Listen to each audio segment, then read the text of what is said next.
This is Unconditioning, Discovering the Voice Within, with Whitney and Jenkins. So this podcast is going to be conversations with people about their inner voice and how they've navigated the world in staying true to themselves, and the challenges and the rewards that have come from doing so. And I think that this conversation of staying true to your own voice is really going to be important in the coming weeks and months and years as we navigate through the changes and transformations that this world, and especially this country, is going through. Because we live in a world where it's so easy to lose your voice. I'm going to pick all white keys, except I'm going to make F's sharp and B's flat. What's that sound like? Oh, it sounds like this. And it tells you what the next thing to do is. So it's guiding you. Yeah, it's guiding you. Yeah. You throw out an arbitrary idea, right, and then you hit it with craftsmanship, which is synonymous, I guess, in a weird way with it's guiding you. I cannot sometimes express feelings through the words. I cannot sometimes tell people what I truly feel towards them or inner emotions, but I can express them through the dance, through the movements. And maybe they will not get it, but I would definitely feel relieved. I'm holding a space that says, no, these are not shameful topics. No, this is not unnatural. No, this is not bad, wrong, dirty, sinful, period. We all come from sexuality. How on earth could that possibly be wrong? We are made of it. We are in it. It is in everything. It's beautiful. I think for Americans, it's hard to grasp the fact that your country is in threat of not existing anymore. Mm-hmm. That the place that you were born to, the place that you are connected, like that where your ancestors have been buried for thousands of years, that all of a sudden you don't have access to that anymore. All of a sudden you are not allowed to go there anymore, that is not yours anymore. Every playwright breathes a certain way. Every playwright has ideas and has a way that they want to present themselves or concerns that they have. I love working on Shakespeare because Shakespeare has such a big breath. He breathes so that the mountains shake. You know, his people are powerful, powerful people. And when they look at you with thunder and lightning coming out of them. There's no pussyfooting around with those people. Mm-hmm. You know, they are 1,000% present. I think that, because of capitalism, we have been taught to think that our worth comes from our production. Yeah. And when you enter into a phase that is a sustained period of inactivity and you can't produce, either because you don't have access to whatever is required to make things, mm-hmm. or your brain has ceased to allow you to do that. Yeah. This idea that has been beat into our heads as Americans since the second we were conceived. Yeah, we're not machines, right? Right. Everything falls apart. And so it's hard to sit back and go I am valuable, I matter. My worth does not have anything to do with what I put out, mm-hmm. or how much money I make for someone else, or how much money I have, or what I create even. Breathing and sitting quietly in the moment is enough. So initially I just set out to make a film strictly about pizza and perhaps Naples because it was such a fascinating, chaotic, sexy, vibrant, almost unlivable place. I mean, It's these strange dichotomies, and it's just such a fascinating place. It has this crumbling beauty, this architecture that's crumbling, but all the history of all the invasions and et cetera. So the film initially was just going to be about that, but then pretty quickly, early on, the same aforementioned friend who had pizza with me the first time, later on, her name is Paula, and she came down to visit me during my first expedition for filming. And I remember we were in a agriturismo and we were looking at the footage, and she saw my footage and she said, you're not really just making a film about pizza. You're making a film more so about Aranjarsi. And I remember her saying, Matteo,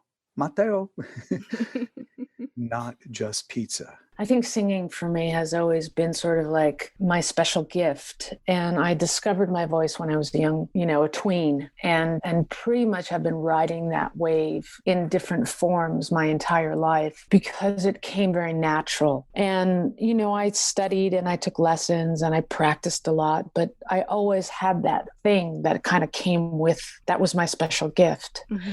And I was lucky enough to find it. And in my, the early years of my career, it was just about singing and how well I could sing. And I think over time, you sort of learn about other things. You learn that, learning how to write is very important, and learning how to perform is very important. And, I need to play some instruments because I want to be more self-reliant, stuff like that. But that ability to sing was gifted to me. And I've just, pointed it in different directions over the years, based on my environment. And I said this thing, and I'm like, I'm like, what are you looking at? Go get your own TV. Something really mean, right? It was like, and in Chinese, and it was so out of character. It was like what I was just copying how the adults were being. And there was this little tiny voice. It was a voice, and it completely was inside my chest. And it was warm. It was angelic, I guess. It was warm because it was so familiar, and I felt love. And it goes, why did you do that? And it was like talking to me, and I go, I don't know. And I was having this conversation, and I'm this little baby. And then she goes, don't forget who you are. And I start crying. I was like, I already forgot who I was. I already forgot. And she goes, go and apologize to him. And I go, okay. And I went and I told little boy, I'm so sorry. I don't know why I said that to you. Please come and watch TV anytime you want. That wasn't me. I was trying to, there was a distinct difference between who I was, right? Like who I was born to be, and then the different ways that I started to not be that. Other than the fact that it's cool, it was a click, an inner click that you just know it's the right thing. And it wasn't rebellion, because people are like, you can't do both. You can't, how can you do this? But it was because it felt like I had to. It felt like I could breathe. That's like, to not do it would kill me. Like, I love chiropractic, don't get me wrong. And I think chiropractic is wonderful and I'm so excited about it. But if I had to not do chiropractic, I'd be okay. If I couldn't do the TCM in some form, I think that would crush me. And there would be times where I'd be performing a song, look down, look back up, and I'm seeing people like wiping tears out of their eyes. Wow. Or, and then that's at that very moment I knew it's like you're spitting out and you're letting out a form of energy through sound waves and words, and it's affecting the masses. So and that was then like, okay, music is a powerful tool. So what's hilarious is I cut my hair to free myself, but then through freeing myself, booked a job in what I was trying to force happen all this time. And then they gave me bangs, which has now transitioned into my signature look within music. So it's funny how when you allow yourself to, do whatever you want to do, as simple as cutting your hair, how it can lead to a monumental shift in your life. To me, creativity is an expression of our whole multi-dimensional selves within one stroke of a paintbrush or one glance of reaction in a dialogue or one sustained note in a musical riff. Creativity is our entirety within one expression. It is the vessel of allowing our truest, most authentic nature and voice to be expressed in a tangible way. It is the outward expression of reflecting the multidimensional layers of our inner landscape. Creativity is the truest, most authentic version of ourselves, which, if you get down to it, is the expression of creation itself. The energy of creation, which at its core is the energy of the essence of love.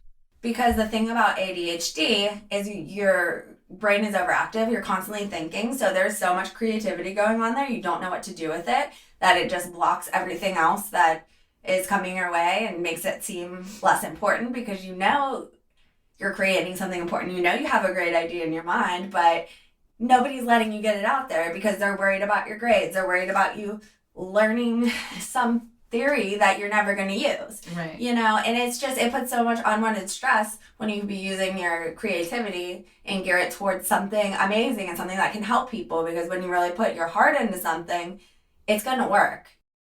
And on this planet, at this time in your life, the first thing, in my own opinion, that stops you is your own judgment, the things that you feel. And it's unique to each individual. It's the things that you've done or that have happened to you that you evaluate and judge as significant in one form or another that prevents you from moving forward or reaching out. I eventually just got to a space where, like, you know, there's evolution here. Like, the vibrations that I'm feeling about this is not good. Like, there's technology. People are able to do this. Like, why am I resisting this so much? You know? And I just got to a point where, you know, I was like, this is like what I see myself as. And yeah, it's a desire, and yeah, it's a way I want to look, but it's going to make me happier. It became a deeply personal path of self-discovery. And it did start before my divorce, and then kind of culminated with the strength it took to push through that.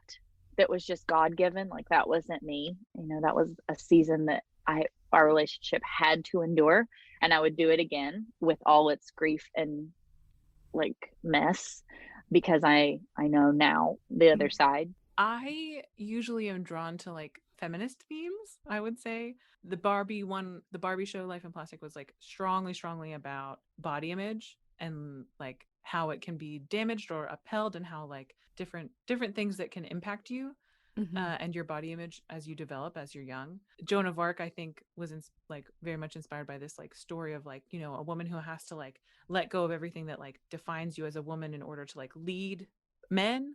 And then the most recent show, which is Tentacles, was much more about like women's sexuality and like how, what's the sort of idea of like feminine sexuality, women, and more like the idea of like women as being treated as objects, or women, you know, having agency in their own sexuality through the lens of Tentacles. I was like, okay, I'll play a role. And the role was Chantal, but I sucked. I really sucked. Nobody wanted to employ my services. And I had put lipstick on and tried to make myself look this way. And I remember a moment like after, and there's like men coming through consistently. There's like 50 men I'd met, and not one of them said me. I was like, well, why isn't this working? And I thought, well, I'm trying to be something I'm not. So I wiped the lipstick off, and I'm just going to go out there. And I just said to this guy, he told me he was new. He'd never been into a brothel. His wife had left him a year ago. He's like, I've never done this before. And I laughed. I said, neither have I. Like I said, I'm so brand new to this. I don't even know if I can go upstairs and do what you want. Like I said, I don't know. Like, and he booked me. And the funny thing is, there was no sex with that man. That man just laid there and cried his eyes out. Logically and consciously, I rejected all spirituality for a long time because my upbringing was so traumatic. And that was where my whole association with spirituality was. It's like, it's this trauma, it's this way of controlling people. It's, you know, manipulative and just not at all something I was okay with. So I was like, nope, screw it. I'm going hard into science, and that's where I'm going to find my focus. And then realized there's still all of that dogma in science too. And so it's like, gotta just create my own path, I guess. Having used anger to overcome fear in the past, and that was the way out of getting past fear. What I'll also say is that there's a through line, there's a decision to pursue authenticity over periods of uncertainty, which means that I would rather be afraid of what's going to happen to me next than not doing something that I thought was worth my while in the time I've given in the body and life I have. Having been close to death on more than one occasion, I am very aware of how precious time is. And even if I'm wasting it, attempting to figure out what to do next, while I'm wasting it, I'm doing something else. I did not believe that life could ever compensate me for what I've been through. And I held a very deep bitterness and a confusion, a frustration. And over the last year, I'm going to say it was towards the end of 2019, I kind of began to be able to journey out of that with meditation. It's like been a lifesaver for me. So, even though there was no turnaround during that time for me financially or physically, spiritually, mentally, emotionally, through meditation and being willing to explore the depths of me and allow my own voice to rise to where I could hear it. Yeah. And Electra, the reason for the lightning brain, at birth, her mother is struck and killed by a lightning bolt, and the lightning bolt rewires Electra's neural circuits in her brain and ultimately her DNA. This is not science fiction. I've read enough about neuroscience to know our brain is an electrochemical computer. Electra is exceptional, but she's not Superwoman. She can't leap over tall buildings at a single bound, but she's a riveting, strong character. Well, we stay authentic by uncovering what a personal brand is. I'm not a big fan of the phrase building a personal brand because that sounds like an artificially created construct. Right. The brand is within you. The goal is to pull it out. Who are you authentically? What are your core values? What makes you unique? What is your brand story that's different than unique? Pulling out all those things. What are the things you want to be talking about? What is authentic again to you? Once all that is built, all of those different aspects and concepts, then you take that and create could be a social media plan, but could be just a marketing plan that communicates who you are at scale. But first, it's figuring out who you are. Building a personal brand and covering a personal brand is an exercise in introspection. And a lot of people don't like that.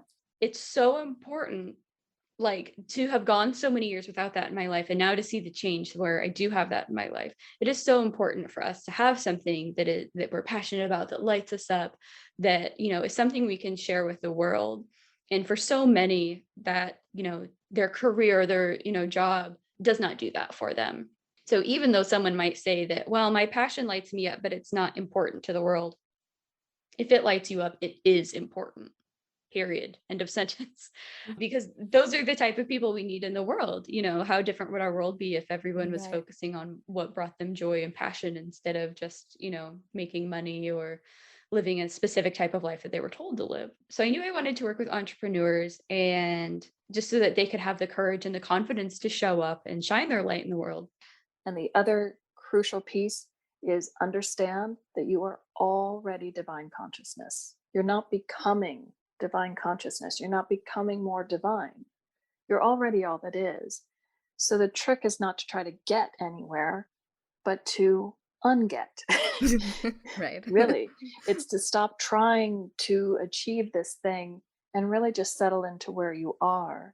And when you settle into that, you will know your divinity. I was so afraid of failing because I'd already failed for those first years in something that everyone thought I was going to be a professional at. I was too afraid to take those steps and do something new and try something and fail again. So that closed definitely my childhood and my 20s. It closed the whole chapter, and I'm finally being able to start anew, reinvent myself, maybe just learn and grow. I'm finally able to grow. All within me. Within me. And I think that's I always try to make it more universal, not just about me, but I think for some reason it was important to me, and maybe still is, where exactly do I fit into the world? Who am I exactly? And but I think I'm just getting more comfortable with everyone's living their own life and focused on their own lives anyway. And I am very comfortable for the most part with who I am now and all my shades. Right. And as you probably are. And we're, luckily we went through those earlier struggles as opposed to now. I started feeling the power of Italian, and it's really discipline, and it's just intelligence of organization. And once you understand that, that's where the power of culture is, in that kind of organized, very precise, very definitive language. Italian is a very legalistic language. So, the way even Romans talk, they communicate, it's very precise.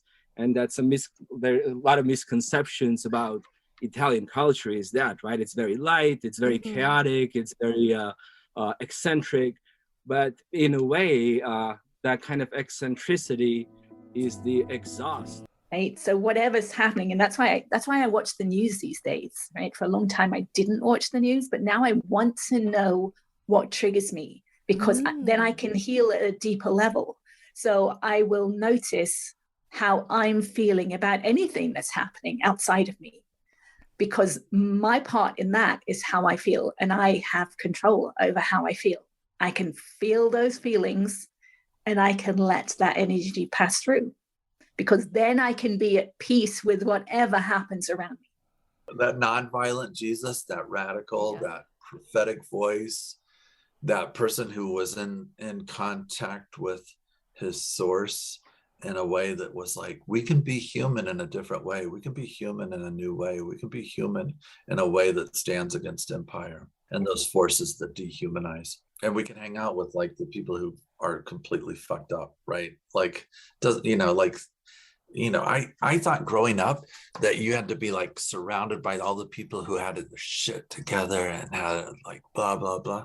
And it's like, no, that's not the Jesus way.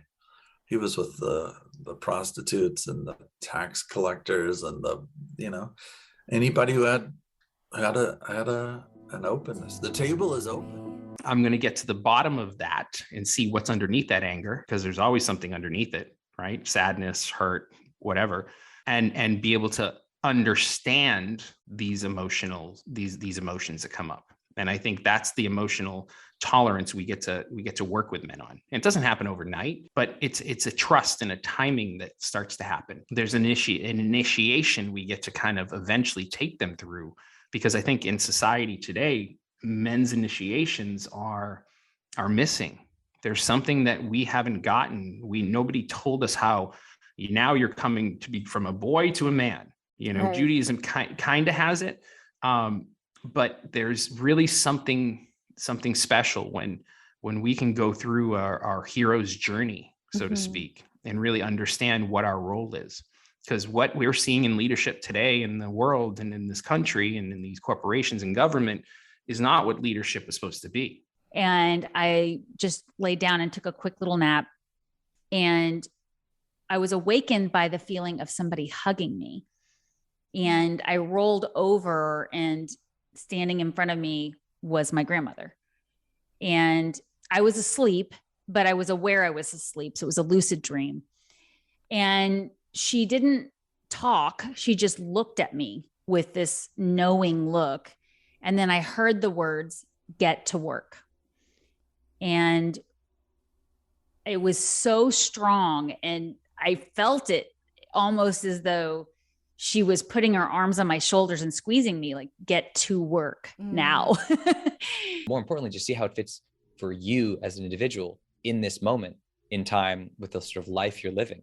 And that's what's so profound. When you're really doing that, it is very much sort of transforming you. So a lot of things that I do go very much against the grain of everyone doing anything about China, because it's like, I'm here talking about crazy spiritual stuff and all this and transforming yourself, when often it's just like a way to feel empowered. Oh, it's a big conflict, or, oh, I want to know about this big country because it makes me feel powerful, or this is how I'll defeat this and we'll be better. All this kind of stuff that kind of float around a more political, military type circle. But the real question is more about what it is doing to you as a person, right? Right. And that's it. So if you're really confronting a real civilization, I mean, China's the best thing to call it is a civilization, because it's a difficult state. Like it's had a rough history with being a nation state, to say the least. So it's a civilization. So it's like, well, when you're confronting some civilization, it's a profound sort of thing. So I remember even thinking, like, what would I call this book? And I thought, rocks, roots, and rattlesnakes, that's perfect, because that's what you're looking at all the time. So you don't trip and hurt yourself, break an ankle or whatever. I mean, you're always looking for the next rock and avoiding the roots. And certainly in the afternoon, in the summertime, you're looking for rattlesnakes on every step of the way. So I thought, well, that's perfect. That exactly describes, what my focus is nearly the whole time on the trail. In all Ukraine, there is a real war that I could never imagine I'm going to see it in my life. It's more horrible than all these movies, documentaries. That's why when they say when you're meditating, keep your body completely still. I know there's times when your eyebrow itches or you know that but you should try and strive to keep it perfectly still. You know, be still and know that I am God. You know, that there's no more profound truth than that, really.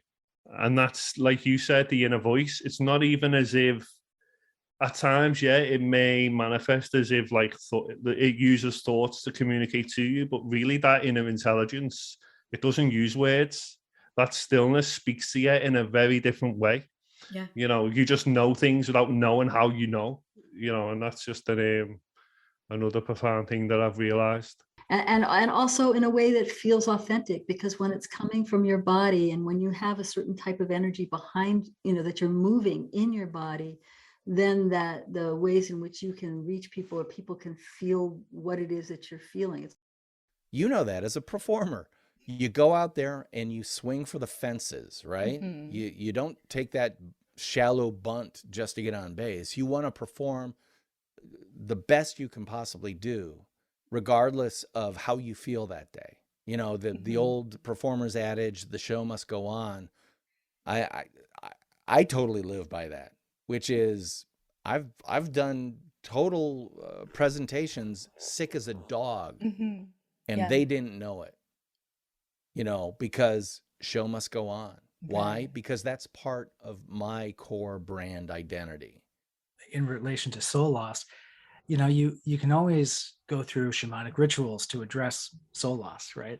But the other thing is that there are many ways to heal yourself, right? And so yes, there's the whole shamanic ceremony of soul retrieval.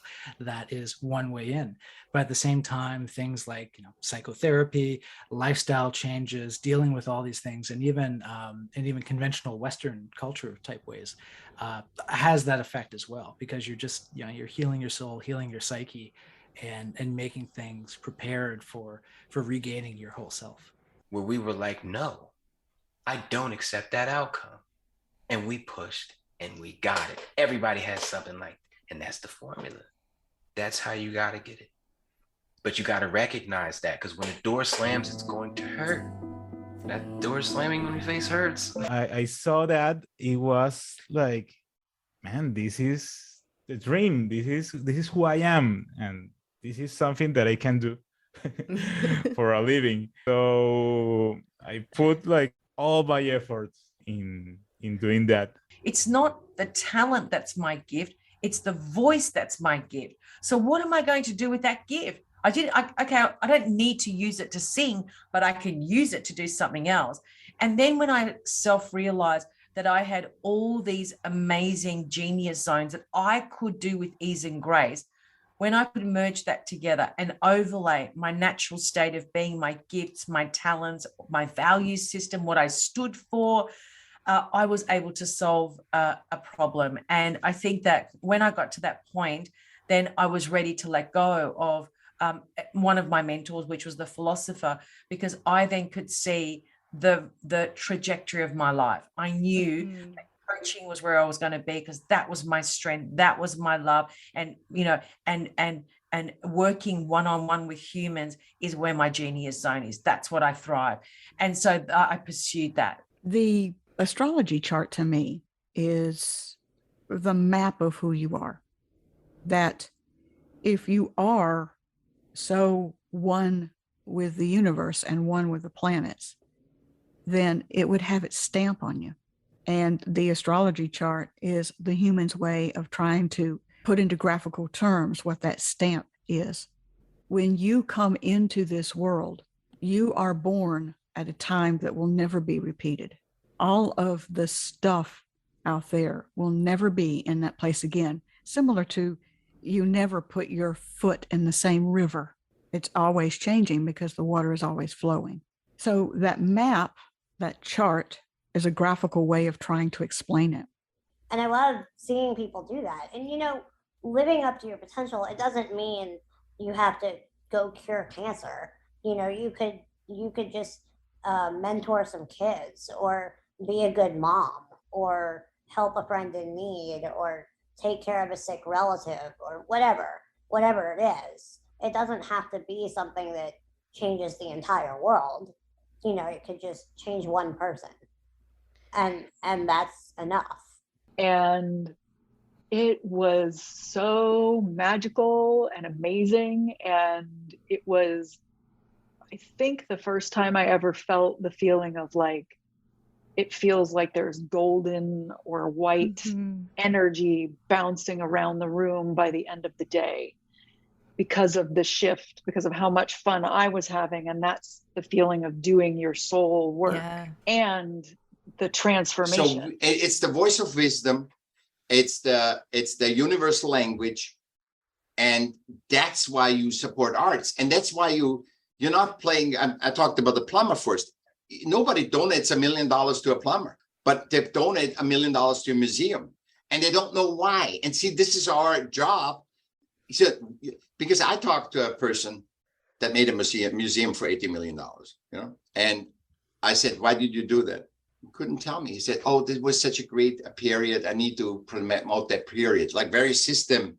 I mean, the couple couldn't know. They acted unconsciously, but they didn't know why they got so much money for art versus they gave money to the plumbers union. I don't want to put plumbers down, but I'm saying we totally unconsciously interact with something that is so inherent in us, which is art. Oh, my name is my teacher.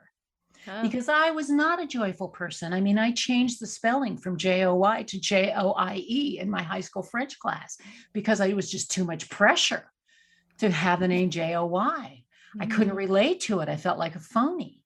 And even in my journey of learning how to be more emotionally connected, feeling joy was difficult. Being happy was never my goal. Being fulfilling my potential and experience fulfillment. That was always my goal. But happiness would be nice, But when I got the joy, it was like, oh, I have to train myself to feel the vibration because it's expansive. Which is basically my body's way of saying, hey, you're in the wrong environment and you're not using your voice. And so really everything that I teach now has come through my own personal lived experience. And I am very fortunate that my connection with my guides allows me to be really in the moment with people and bring through what is most needed for them. And the tools can vary from moment to moment. But a huge tenet of my work in this lifetime, at least at this point, is to bring forward the inner child in everyone and help them to reconnect to not only and work through the trauma and the unhealed things, but also to reconnect to the healed inner child that is there underneath all of those layers of trauma and programming, and is really our connection to source and intuition and our joy and our light and all of those amazing things that we want in this world. Thank you so much for joining me this week. If you're listening and you like what you hear, please consider subscribing and rating this podcast, as it really helps get this podcast out to other people who might be interested in hearing it but don't know about it yet. And also, if you'd like to contact me or reach me, you can reach me at unconditioningpodcast@gmail.com or unconditioningpodcast on Instagram. Thank you so much, and until next time, stay tuned in to you.